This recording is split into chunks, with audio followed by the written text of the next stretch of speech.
네, 제가 앞에 1교시 하면서 이거를 한꺼번에 설명을 안 드려가지고 요거 잠깐 보시면 음악 교육학 부분에서는 이렇게 5개 영역으로 되어 있고요. 그 다음에 교과, 내용학 영역에서는 국악과 서양음악으로 나뉘는데 서양음악에서는 화성법, 대위법, 음악 형식론, 작곡, 서양음악사. 자, 그리고 여기에 피아노 반주법이 있습니다. 그리고 지휘. 그래서 해석 능력 해서 여기 거의 2조학기가 빼놓지 않고 문제가 나오고 있죠. 피아노 올해는 그 앞에서 이 페달 사용법에 대한 부분이 나왔고, 그 다음에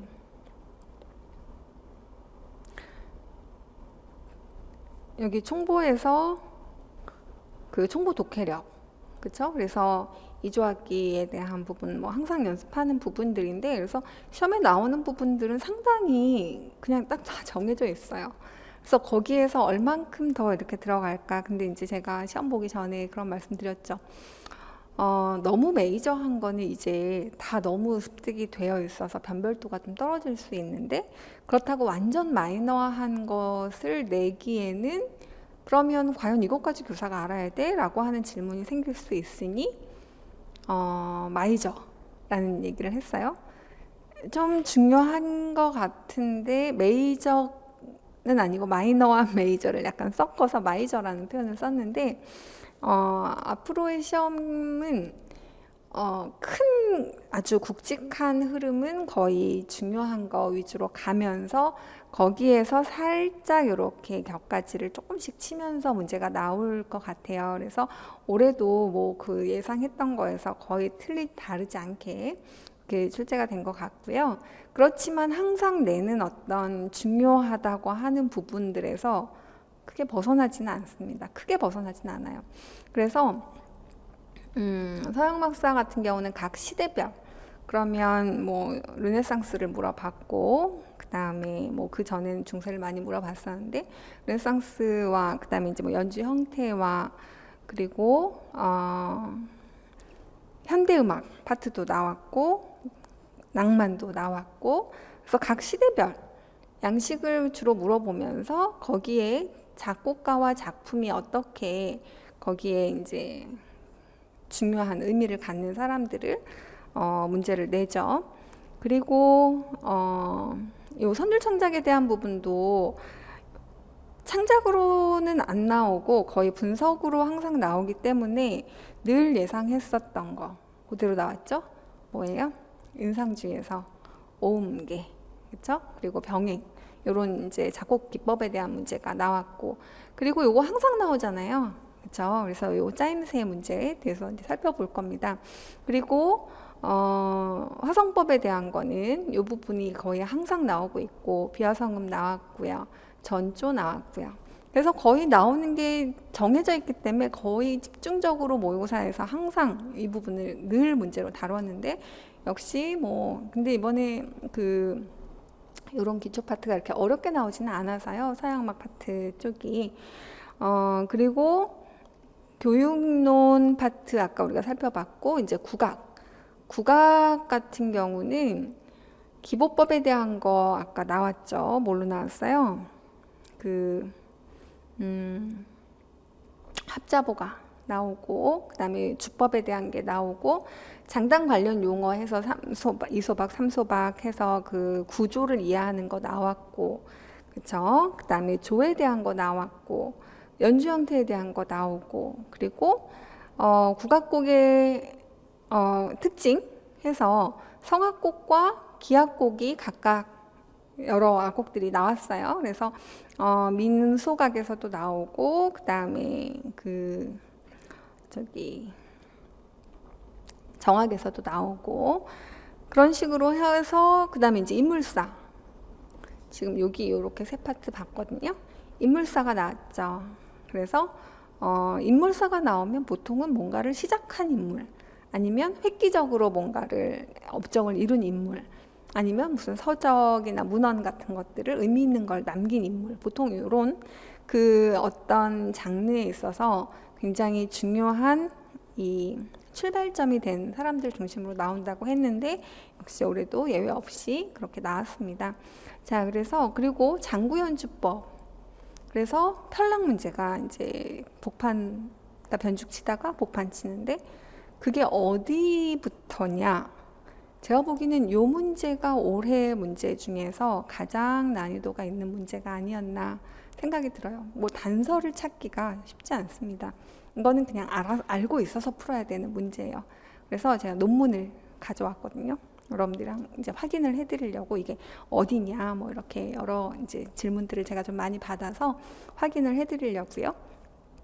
이렇게 보시면 문제가 전체적으로 보이시죠? 그렇죠?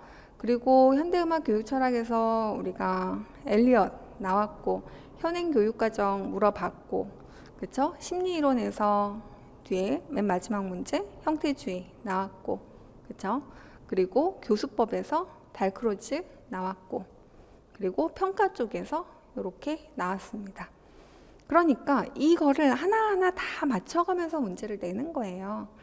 여러분들이 그래서 이 부분을 잘 파악을 하시고 거기에서 비는 부분이 하나도 없게 완벽하게 마크를 하면 이제 그 부분에서는 근데 이제 문제를 푸시면서 이 부분을 다 완벽하게 한 것 같았는데 이게 생각이 안 나더라. 이제 이런 문제들이 이제 실전에서 좀 경험을 하게 되는 거죠. 그래도 여러분들이 일단 이제 1년 동안 쭉 공부해 오셨던 부분들이 이제 B 파트에서는 그것도 이제 의견도 되게 다양하더라고요. A가 어려웠어요. B가 더 어려웠어요. 뭐 아무튼 그러니까 어쨌건 고민하게 하는 문제들이 가까이 있었다는 거죠. 어려웠다는 거는 그게 막 많아서라기보다는 그래서 그리고 거기서 뭔가 삐걱할 만한 요소들도 좀 있었고 자 그래서 일단은 뭐 문제에 대한 전체적인 거를 한번 제가 이거 시작 부분에서 놓쳐서 이렇게 보고 그 다음에 제가 좀 자세하게 분석을 해드리는 그러니까 이거는 이제 올해 선생님들을 위한 거는 지금 제가 좀 더 간단하게 좀 설명이 많이 필요한 부분들은 설명을 조금 드리고 앞부분은 그냥 문제하고 답이랑 이렇게 좀 맞춰보는 걸로 이렇게 나머지는 진행을 할게요. 그리고 이제 필요하면 제가 나중에 여기다 좀 더 많이 보충을 해서 관련 문제들이 사실 굉장히 많거든요. 그래서 그 부분들이 어떤 식으로 그 문제까지 오게 됐는가에 대한 부분들을 쭉 추적을 해보는 방식이 사실은 이제 진짜 약간 심층 분석입니다. 그래서 그 전에는 제가 약간 이런 심층 분석으로 해드렸는데 지금 시점은 사실은 여러분들은 정확한 답이 궁금하실 것 같아요. 그래서 이 부분에서는 이제 조금 더 스피디하게 나머지 진행을 해보겠습니다. 자, 여기 홍교사는 방과 후 오케스트라를 구성을 하고 자, 해당 수업에 대한 평가 계획을 이렇게 세웠어요. 진단평가가 있고요. 형성평가가 있고요. 그럼 마지막 주에 수업을 마무리하는 단계로서의 최종평가는 무슨 평가라고 하나요? 총괄평가라고 하죠. 그 다음에 이제 진단평가를 첫 주에 하고 총괄평가를 마지막 주에 하는데 이 총괄평가에서는 성취도를 평가합니다. 그리고 근데 이제 이게 성취도 평가라는 말이 여기서 다 나왔기 때문에 이제 겹쳐서 쓰게 되면은 그거는 답으로 인정하기가 좀 어려울 것 같고요. 그 다음에 요 부분은 이거는 타고난 음악적 재능이라고 했어요. 음악적 재능이나 지능이라고 하는 건 적성이라고 하는 부분으로 우리가 따로 검사를 하죠. 그래서 이 진단평가에서 그런 잠재력을 측정하는 것은 그 단계까지 온 수준을 평가하는 진단평가적인 의미에다가 그들 학생들의 재능에 대한 부분을 평가하는 것이어서 요거는 적성검사가 되겠습니다. 자, 2번 같이 보겠습니다. 2번은 차이콥스키의 호두깎이 인형 중에 꽃의 왈츠. 자, 요거 우리 문제로 이 곡도 분석을 해봤었죠. 그 전조된 조성을 쓰고 이 조성을 바탕으로 기억 화음의 기호를 쓰시오라고 되어 있습니다. 그러면 지금 조성 확립이 정확하게 되는 부분은 어디일까요? 여기죠. 이렇게 나옵니다. 여기 전까지는 지금 솔샵이 안 나와요. 근데 여기가 지금 여기는 무슨 조로 전조가 된 조성을 쓰라고 했으니까 여기는 5도에 7이 되고 그 다음에 여기가 1도가 됩니다. 요렇게가 이렇게 되는 거죠. A조에. 그러면 그 조성을 바탕으로 요 화음은 뭐냐는 거예요. 그러면 A 조성으로 봤을 때 얘는 파, 그 다음에 라, 시, 레샵. 그래서 시, 레, 파, 라가 되죠. 자, 그러면 여기에서 얘는 화음을 그러니까 제자리로 바꾸면 시, 그 다음에 레샵, 여기가 파샵이죠. 그 다음에 파 내추럴, 파 내추럴, 라가 됩니다. 자, 그래서 여기에서 우리가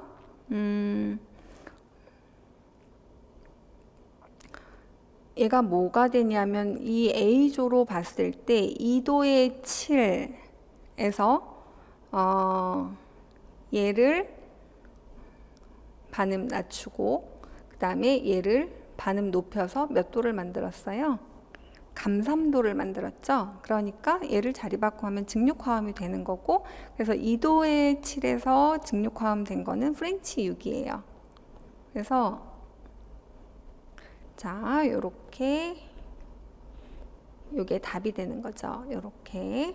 자, 넘어갈게요.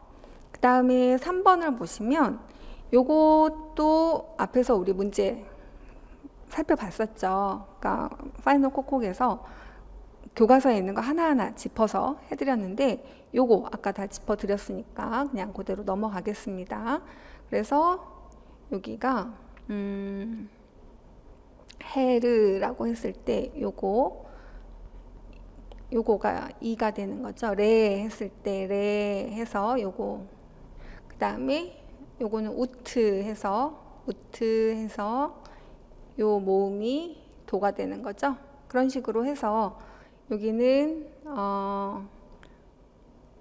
레가 되고 그 다음에 도가 되고 레가 되고 그 다음에 여기 A가 파가 되죠. 자, 그래서 요거는 교과서에 나온 거 그대로 파이널 콕콕에 나온 그대로 설명을 해주시면 되고요. 모음에 의한 수제토 카바토를 쓰시면 됩니다. 자, 그 다음에 여기 요거에 의한 변주잖아요. 그러니까 A, B, E, G, G입니다. 근데 문제 잘 읽으셔야 돼요. 가와 유사한 여기 기역 리을에서 인물명에서 추출한 동기가 사용된 성부를 한 가지 찾아 기호를 쓰고 추출 방법을 설명하세요 했어요. 그러니까 요거는 요거 이제 디귿으로 선택을 해주시면 되는 거고 그 다음에 가와 유사한 방식으로 인물명에서 동기를 나와 다의 악곡에서 동기 구성음을 악보에서 찾아서 순서대로 쓰세요. 여기서의 제일 중요한 건 악보에서 찾아서예요. 여기서 실수를 좀 하셨더라고요. 그래서 동기 구성음을 여기서 찾게 되면 단 음이름은 영문으로 쓸 것 이렇게 되어 있습니다. 그러니까 동기 구성음을 영문으로 쓰세요 했거든요. 요게 A가 되죠. 얘가 B가 되죠. 그렇죠?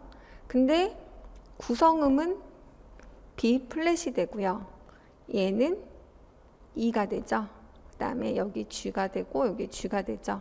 그래서 아베그 변주곡이라고 하는 게 이제 여기에서 온 것입니다. 자, 그렇게 해서 답을 해보면 A, B 플랫, E, G가 되는 거고 그 다음에 여기에서도 뭐가 되나요? 바흐의 바흐 주제라고 했어요. 자, 그러면 바흐라고 하는 게 B 플랫 A 그 다음에 바흐 C 그 다음에 독일어로 B 내추럴은 H가 되잖아요. 자, 그래서 여기가 앞에 조성을 빼먹으시면 안 됩니다. 그래서 여기는 B 플랫 A C B 내추럴 이렇게 됩니다. 그래서 이 음을 쓰라고 했기 때문에 요 음명은 요렇게 영문으로 써주시면 되겠고요. 자, 그 다음에 4번은 요거는 간단하니까 바로 그냥 넘어가죠. 여기 드뷔시 작품 관현악, 이건 교과서에서 너무 많이 본 문제잖아요. 그쵸? 그래서 바다이고, 그리고 일본 그 작가의 그림과 같이 통합 수업하는 걸로 우리가 많이 다뤄봤죠. 그 다음에 명칭을 쓰세요 하면 요거는 구성음을 뽑아서 오음계 쓰시면 되고, 그 다음에 여기서 사용되는 것들은 이것도 똑같이 우리가 문제를 풀어봤었죠. 그래서 그때는 가라앉은 사원 가지고 우리는 문제를 풀어봤었는데 뭐예요? 그대로 5도, 8도, 병진행. 자, 그 다음에 여기에서 이거를 사용한 이런 성부 진행을 사용하는 이유를 조성적 측면에서, 그러면 여기는 인상주의 음악의 측면에서 쓰세요. 나에 나타나는 인상주의의 특징은, 그래서 이렇게 쓸 수 있겠고, 그 다음에 이런 부분들이 조성감을 모호하게 하거나 기존 화성에서 썼던 조성감들을 탈피하기, 그러니까 조성이라고 하는 거에서 금칙으로 삼았던 것들을 사용을 함으로써 그동안의 기능 화성에서의 방향성이라든가 이런 음이 어디로 진행하려고 하는 그런, 그러니까 조성감을 모호하게 한다는 거를 쓰시면 되는데, 이 조성을 모호하게 한다 또는 이런 부분들이 사실은 앞에 교회 선법 같은 데서도 많이 나오죠. 이런 병진행, 병행 오르가눔 같은, 그래서 어떤 이 조성이라고 하는 거에 이전에 나왔었던 그런 어법들을 과감하게 씀으로써 기능 화성에서 조금 더 탈피하는 그러한, 이거는 조성을 모호하게 함, 기능 화성감의 탈피, 이런 식으로 뭐 답을 해주시면 되겠습니다. 자, 요거는 그냥 넘어갈게요. 그냥 문제 보고 답 쓰시면 돼요.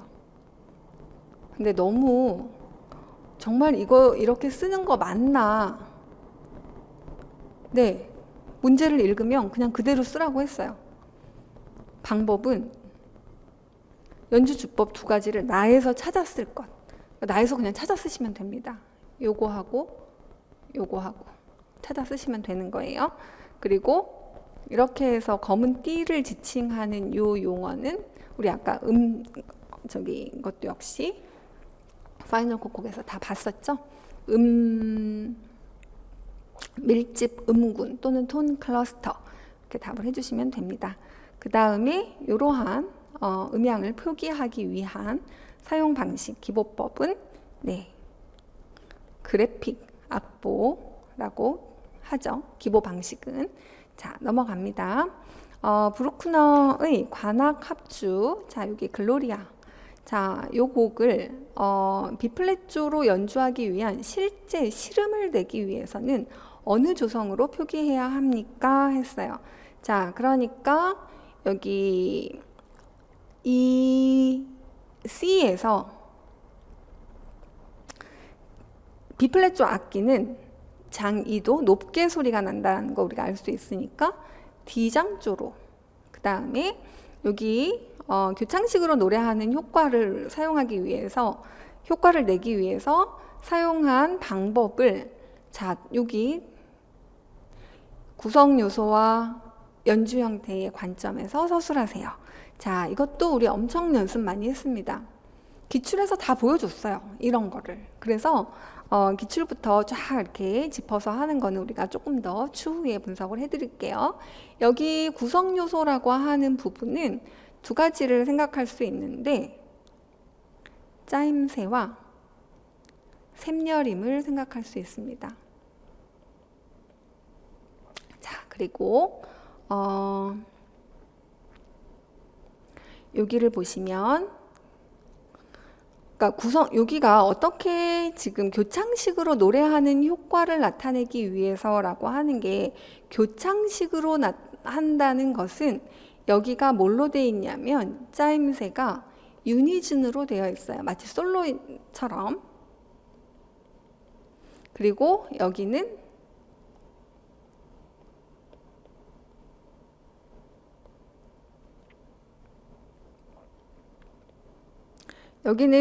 성부가 나뉘죠. 코러스가 됩니다.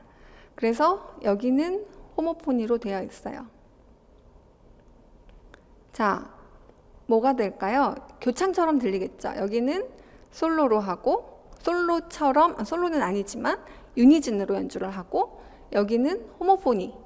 그래서 그러니까 여러 성부가 하는 것처럼 대비가 됩니다. 그래서 짜임새적인 측면에서 짜임새적인 측면에서 구성 요소를 얘기할 수 있고, 그 다음에 요 부분은 사실 괄호를 좀 쳐드리는 것이, 교창식으로 노래하는 효과를 얘기할 때 교창식은 여기는 음량 대비도 나타납니다.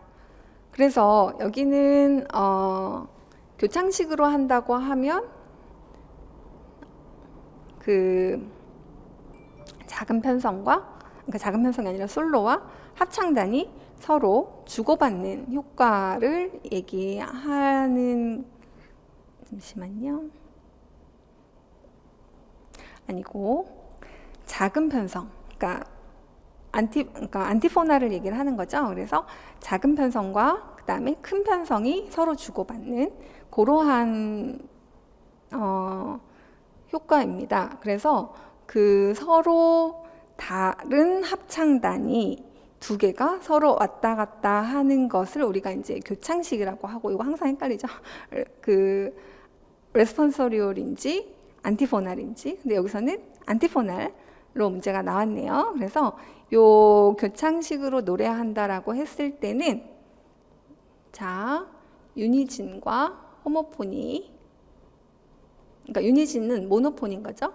그리고 호모포니, 자, 요거가 대조를 이룹니다. 근데 요 부분은 제가 괄호를 쳐달라고 한 부분은 그 구성 요소적인 부분에서 여기가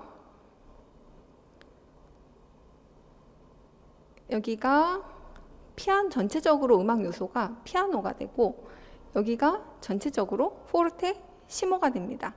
그래서 요 두 가지도 교창에서 그런 어떤 음향 대비와 음양 대비가 같이 나타날 수 있기 때문에 이 두 부분은 사실은 제가 생각하기에 출제자 의도는 여기는 유니즌, 여기는 호모포니, 자, 이렇게 해서 그 짜임새라고 하는 구성 요소와 그 다음에 연주 형태적인 부분에서는 이성부와 사성부가 교대로 연주하면서 여기 이성부에서는 간단한 반주가 나오고, 사성부가 나오는 데서는 뚜띠로, 그러니까 전체의 그 악기들이 여기에서는 좀 더 넓은 악기군이 반주를 하게 됩니다. 그래서 여기에서 전체 뚜띠는 아니고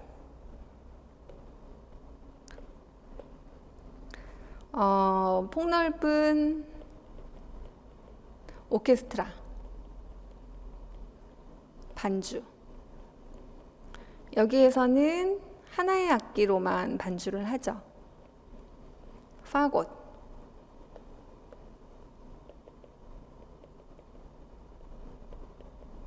솔로 반주가 나옵니다.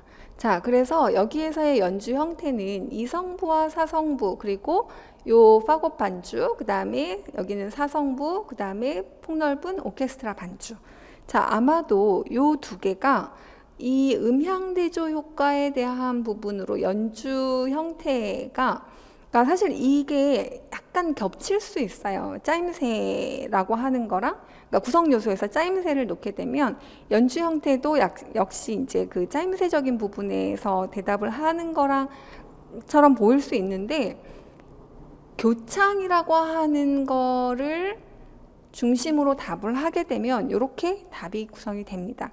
근데 그 교창이라고 했을 때는 서로 다른 코러스의 대비가 나타나기 때문에 샘여림에서의 대비도 나타나요. 그래서 교창식으로 노래하는 효과를 나타내기 위해 사용한 방법을 구성 요소에서는 이렇게 유니즘과 호모포니 악보에서 바로 읽어줄 수 있는 이 부분을 답을 해주시면 되겠고요. 그 다음에 연주 형태는 이렇게 이성부, 사성부, 그 다음에 파고, 풀 오케스트라 반주. 그러니까 이 폭넓은 대조되는 오케스트라의 그 텍스처로 음향 대조 효과를 줬다. 그리고 니은 부분의 연주 방식을 써라 했는데 여기는 뭐가 되나요? 여기가 안 나오죠. 반주 없이 여기만 하는 것을 우리는 아카펠라라고 합니다. 그래서 다양한 연주 형태에 대한 문제가 나왔고, 이 부분도 교과서로 우리가 다 정리를 해드린 부분인데요. 자, 요거의 관련 문항들은 제가 그냥 뒤에 쫙 붙여드리도록 하겠습니다. 자, 그 다음에 7번은 요거는 앞에서 우리가 다 설명을 했어요. 그래서 장단명은 요건 설명을 안 했네요. 요거는 요 장단에 대한 부분이 중몰이는 이 이소박 12박자로 되어 있어서 요 이소박을 보고 둘로 나누면 이렇게 사분음표가 있고, 요거를 이렇게 둘로 나누는 박이 나오면 요건 중몰이인 거죠. 이소박 단위로 사설이 붙기 때문에 그냥 중몰이라고만 쓰시면 돼요. 왜냐하면 장단을 쓰라고 했으니까. 그 다음에 요거 권마 손가락에 대한 거 아까 우리가 봤었죠. 그래서 요 악보가 그대로 나왔습니다. 여기 이렇게 여기. 자, 그러면 여기서 쓰라는 거는 악곡명, 나의 악곡명, 군악인 거 뭐 우리가 바로 알 수 있고요. 그 다음에 기억을 공통으로 지칭하는 음악 용어를 쓰세요. 가의 창법. 가의 창법은 질러냅니다. 그렇죠? 그리고 나의 기억, 이렇게 높게 나는 거를 음고의 측면에서 설명하라고 했죠. 그래서 요거는 권마성으로 우리가 요거 군악, 요거 문제는 앞에서 요 권마성제의 특징은 씩씩하게 질러내는, 높은 소리로 드러내는 소리로 표현한다. 이렇게 답을 해주시면 됩니다. 높은 소리로 뻗음. 자, 이렇게 답해 주시면 되고요. 그 다음에 8번 편락. 자, 요거가 어느 각에서부터 장구 연주가 바뀌냐. 그럼 요것도 우리가 기출 문제가 뭘로 나왔어요? 그때는 태평가로 나왔죠. 그래서 복판 이렇게 변주 연주하다가 복판하는 부분이 나온다. 이 부분을, 그리고 이렇게 조가 바뀌는 부분, 요거는 조가 바뀌는 부분은 여러 가지로 우리가 변조에 대한 걸 너무 다양하게 해봤잖아요. 그래서 이런 곡들이 여기서는 이제 해당되는 것들이었고, 그 다음에 이렇게 변죽을 치다가 복판으로 바뀌는 게 편락이나 태평가인데 이게 어디냐를 봤거든요. 자, 요거는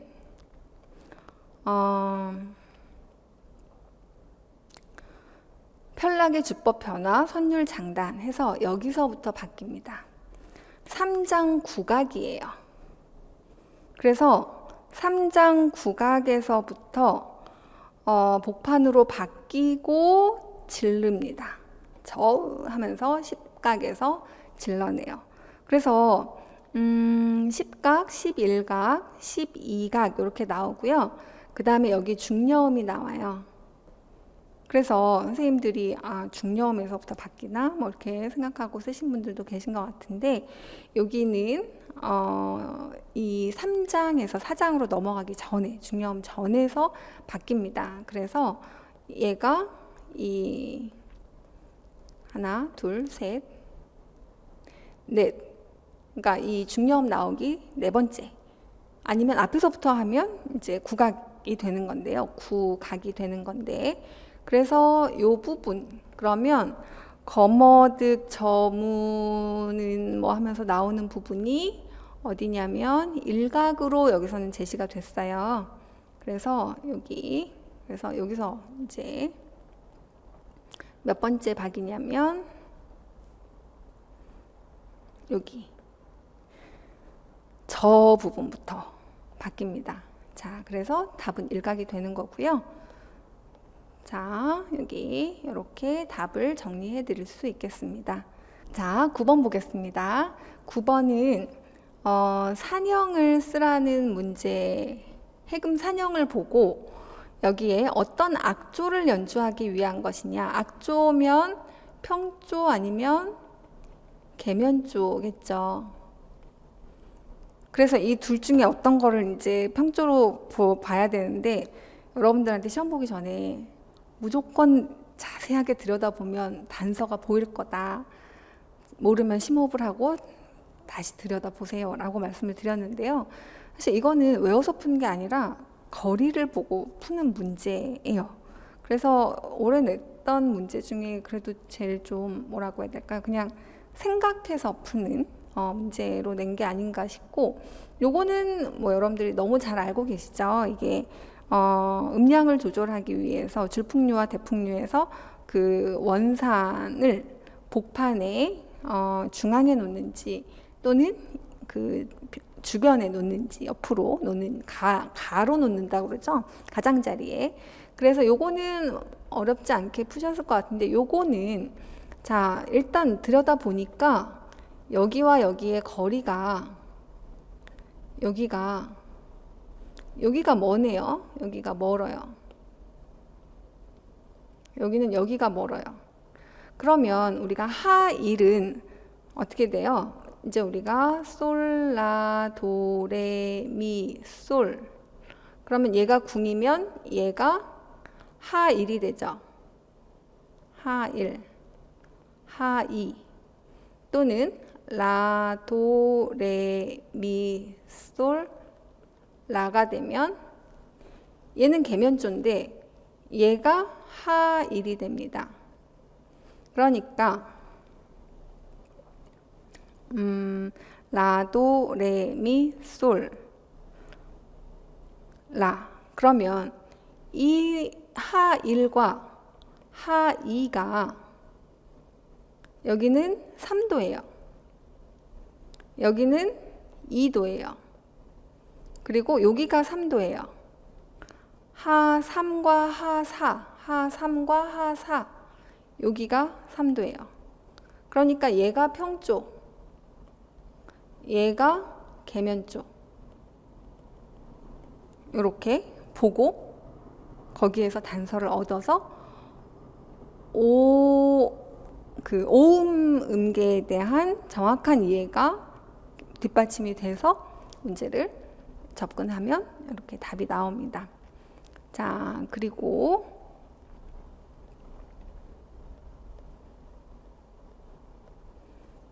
이렇게 되는 거죠. 줄풍류, 대풍류 차이. 그 다음에 10번은 유리드믹스에 대한 부분인데요. 그 유리드믹스 수업에 적용할 악곡의 일부입니다. 자, 여기에서 날크로즈는 모와 모 안에서 표현된 움직임, 조형적 리듬에 대한 경험을 통해 좋은 리듬인 유리드믹스를 기를 수 있다고 했고, 자, 이거 어떻게 묶어 다녀요? 힘, 무게, 균형, 유동성. 자, 이거와 함께 다니는 거는 시간, 공간이죠. 그래서 요거는 시간과 공간에 대한 리듬의 개념을 물어본 거고요. 그래서 우리가 기본적으로 리듬 개념에 대한 거는 이런 식으로 리듬과 신재편, 유리드믹스에 대한 부분에서 요거 항상 같이 묶어서 리듬의 개념으로 알아두셔야 하는 부분이고, 그 다음에 이제 강박, 중간, 준비. 그래서 여기 크루시스에 대한 부분이 문제로 나왔어요. 자, 그래서 여기 박의 성질 크루시스, 이거의 의미를 힘의 방향성과 관련해서 서술하세요 했으니까 여기 크루시스, 메타크루시스, 아나크루시스로 구별을 했어요. 그러면 그 중에 크루시스의 의미를 쓰라고 했으니까 이거는 크루시스, 그 다음에 메타크루시스, 그 다음에 아나크루시스죠. 내려가는 힘입니다. 그래서 힘의 방향성은 아래로 라는 말 쓰시면 되고, 여기 나의 크루시스에 해당하는 박을 쓰세요 했으니까 강박이 되겠죠. 2번이. 그래서 이렇게 키워드만 적었습니다. 그 다음에 마지막으로 형태심리학을 반영한 음악, 지각, 청지각 구성 원리에 관한 설명입니다. 자, 여기에서 자, 여기를 보시면 다는 베토벤의 피아노 변주곡의 일부인데, 여기에서 그러니까 이 리스트에 나와 다를 보시면 요거는 지금 우리가 요거를 하나의 성부로 들을 거고, 그 다음에 얘네들을 또 하나의 성부로 듣겠죠. 근데 여기는 이렇게, 얘는 이렇게 듣겠죠. 자, 그래서 여기에서 기억의 이 원리는 음이 가까이 있을수록 밀착될수록 하나의 선율로 지각된다. 자, 요거는 뭐 완전 똑같이 우리가 문제를 풀어봤잖아요. 물론 곡은 다르지만 근접성의 원리, 유사성의 원리, 연속성의 원리, 공통 방향의 원리, 요거를 이제 요 청지각 원리, 요 형태주의로 물어봤는데, 첫 번째 거 근접성의 원리이고, 그 다음에 나에서는 연속성의 원리가 적용이 되는 거죠. 그래서 여기 이거는 했고, 니은 리을의 원리 중에 나에 해당하는 청지각 원리를 찾아 쓰세요 했어요. 자, 그래서 여기에서는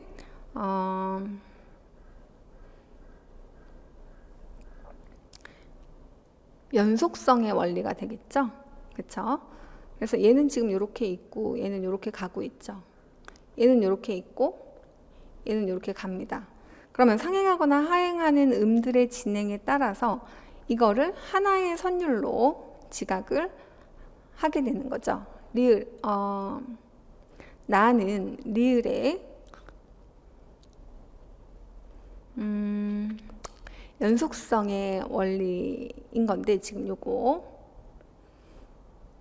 그리고 리을의 연속성의 원리, 그 다음에 같은 음에 머물러 있는, 그래서 요거는 그냥 같은 음에 머물러 있는 음을 찾으면 되죠. 그리고 움직이는 성부, 이거를 분리해서 지각한다라는 거잖아요. 그래서 요거는 알고 적용을 하시면 되고, 그 다음에 다에 해당하는 원리를 여기에 나오지 않은 걸 쓰라고 한 거잖아요. 그게 뭐예요? 여기에서 공통 방향의 원리, 같은 방향으로 진행되면 이거를 하나의 선율로 지각하는 거죠. 그래서 요거는 공통 방향의 원리. 근데 이거를 같은 방향의 원리 만약에 이렇게 했다, 이거 맞나요? 라고 얘기할 수 있는데, 사실은 이게 다 번역어다 보니 근접성도, 이 근접성이랑 거의 같은 단어를 쓰셨다면 사실 어느 정도 범주까지는 맞게 할 수도 있어요. 그래서 이 공통 방향의 원리도 이제 그 의미가 맞으면 맞게 하지 않을까 일단 생각이 듭니다. 뭐 정확한 답은 당연히 이렇게 책에 제시된 답을 쓰는 게 맞겠죠.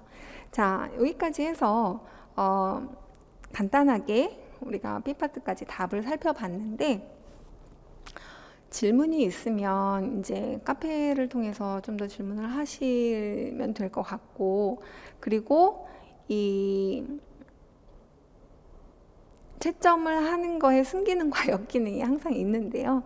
어쨌건 지금 이거를 아마 보는 시점들이 다 다르실 것 같아요. 그래서 아마 이제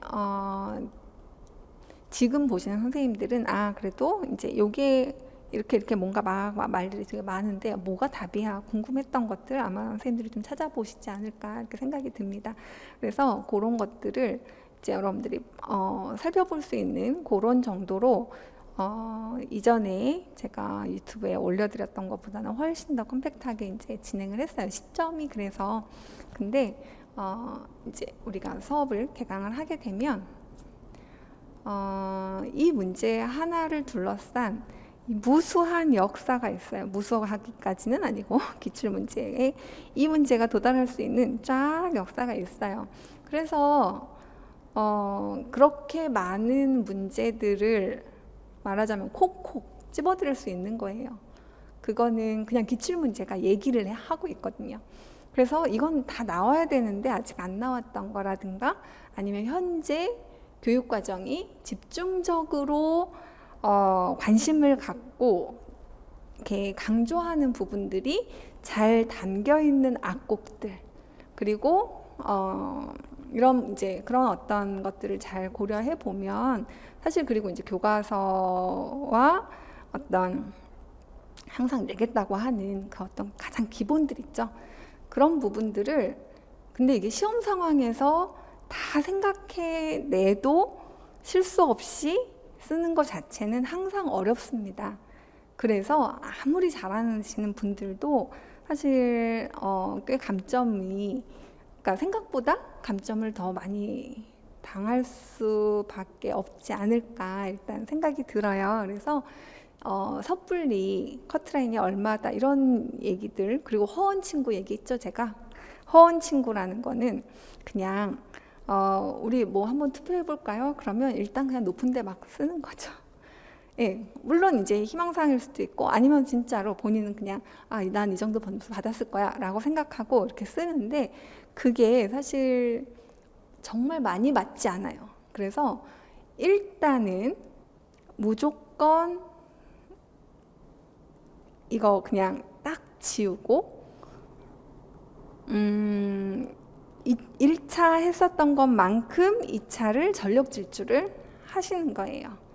그래서 그 기간 동안에 할 수 있는 모든 준비를 다 끝내놓는 게 가장 현명합니다. 그렇지 않으면 꼭 붙었다고 울면서 전화하시는 분이 계세요. 그러니까 붙으면 너무 좋은 일이잖아요. 근데 준비가 안 돼 있을 때는 너무 황당한 거죠.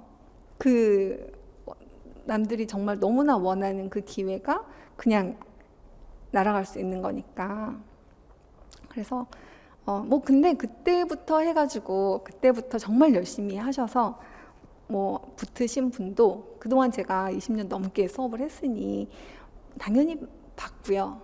정말 많이 막판에 이렇게 해서 그렇지만 아쉽게 안 되는 경우들도 그러니까 2차 준비를 정확하게 착실하게 안 해서 그런 경우들이 있어요. 그래서 일단은 2차에 매진하시고 그 다음에 또 그 기간 동안에 선생님들이 이룰 수 있는 최고치의 어떤 실기나 수업 실현과 면접에서 거의 다 만점 받을 수 있는 수준까지 잘 계획을 세워서 달리시기 바랍니다. 그리고 이제 곧 개강을 하죠. 우리 2차 반. 그래서 2차 반에서는 이제 1차는 그냥 내려놓고 열심히 달리는 것으로. 네. 수고 많으셨습니다. 여기까지 할게요.